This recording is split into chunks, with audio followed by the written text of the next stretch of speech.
श्रोता बंधु आपण समस्त के मोर हृदय भरा नमस्कार। मैं सुशांत मंगराज ये गीत को गाइछन और लिखिछन लांजीगढ़ ब्लॉक छतरपुर गाँव मिस्टर तीर्थ नायक। इन संगीत निर्देशना देछन सुशांत मंगराज। इन विशेष विशेष सहयोग करिछन आकाश, प्रसन्ना, राम, रोहित, करुणा, सुधीर, गुण, सूर्या आउ मुस्कापदर रवींद्र। इटा खास करी आकाशदार लभर के नेगरी गीतटा डेडिकेट कराई छे। गीत के प्रयोजना करिछन प्रियतमा मेलोडी ग्रुप।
महफिल बनी तुम जो मिले मंजिल मिली।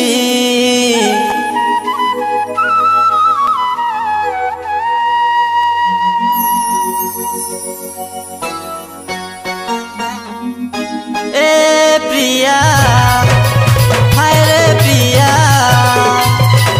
तोर बिना केंता मुई जिमी रे।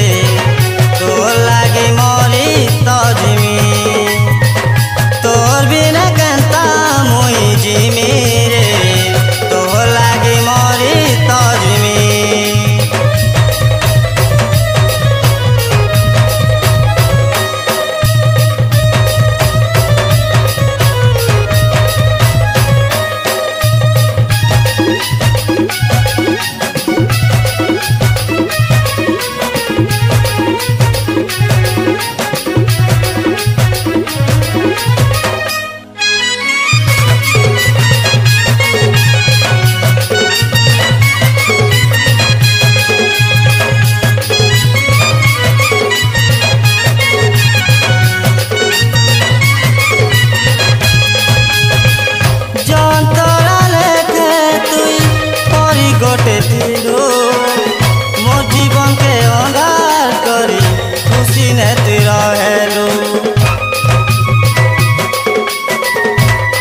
पास थिलु काहे तो गुना करी तुके तुई चाली गलु ओ तुमे मोर नाई हेले मरी जिमी कहूथिलु एबे काहे हेला धन मते तुई कंदेई देलु प्रिया ओ रे संधिया प्रिया ओ रे मो संधिया ए प्रिया हाय रे प्रिया